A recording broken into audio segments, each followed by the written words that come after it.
Mars? Mars, kadukot oh. Uy, Mars. Ano yung ulam? May ulam akong ibibigay pala, tama sa kumakain kayo. Asak ko. Wow, pakbet. Tingnan natin.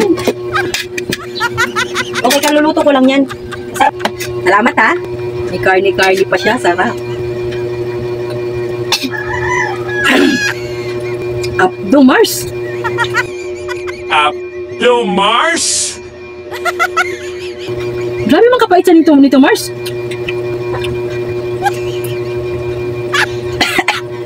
Masarap sana Mars. Kailan ba? Grabe mo nang pait ng palaya mo.